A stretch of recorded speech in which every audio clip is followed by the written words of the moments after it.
Prime Minister Rishi Sunak has announced a nationwide review into the relationship and sexual health curriculum in England after MPs voiced concerns that the lessons currently taught were graphic, extreme and not age-appropriate. In a world where online pornography is readily available to pupils as young as 10, should parents have more of a say in what their children are taught at school? I'm going to start with you, Nadia, on this, and then I'll go into the details of what the complaints about sex education were, but kick off. Well, I think our children are way ahead of us because of the accessibility of pornography. I think we are so shocked when we actually have a conversation, so many of my friends are, with our children and hear things that we didn't even know was a thing to do. So I think that was quite an extreme view I've got. I don't think parents should be able to take their children out of those sex education classes, because I think that the world that our kids live in now is so far removed from the world we lived in. You know, it would, the most outrageous thing we would do, we would look up dirty words in the dictionary and then giggle at the meaning of them.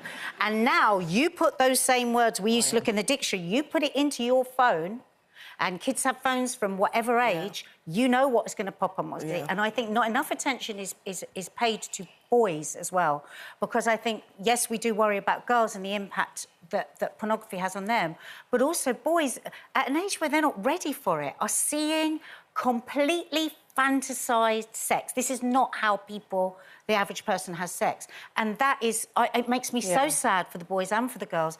And it's a very, very difficult conversation to have with your children. And any child that isn't prepared for it, I think, is then vulnerable when they're in the world. Yeah.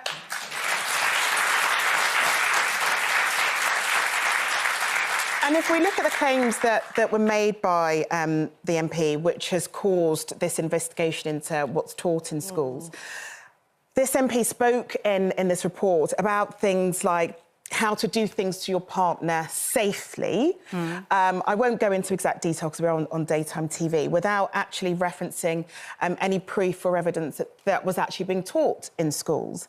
It also said that they were talking about graphicness of doing things like oral sex, for example, without giving any evidence of what the graphics is. I mean, I remember learning about that when I was at school in PSHE. And then it also talks about, how, what it is and how to, all of that stuff. But actually, this report is based on hearsay as opposed to evidence. And I think that's a very dangerous position to be in. But could it be that children are bringing this up to a sex education teacher who's following the norm, and then they say, well, what about da-da? And what about da? And my boyfriend has asked me to do da-da, and then you then have to answer those questions. Yeah. Because otherwise you're going to leave... Ignorance is a dangerous thing to... An ignorant place is a dangerous place. Again, this MP thing, again, it's sort of a bit of a distracting noise that sort of stops you having a rational debate about what's going on here, because, you're right, but it's like back in our day, I mean, I think the boys in my class looked at the underwear section of Kay's catalogue. Yeah. It was that tame. And movies were rated 18, or still are, because... The thing is that when you're young, your brain is not yet mature enough to deal with the adult scenes that you're seeing and process them in a good way. And I just don't understand why children can get access to pornography online. I don't get really why nothing we can do as a country we are not putting in legislation and measures to just stop that. Well, there was... And I know that the government had mooted the idea of putting in that you'd have to use your credit card details in order to prove your age to be able to access this content. And that keeps being delayed and cancelled, So we have a situation where our children, they know that our children have this readily available to them on their phones, their friend phones, on iPads, on computers, but don't want to teach them how to safely navigate that, because it can be horrendous. And we have a generation of children who thinking sex are one thing that it's not. Yeah.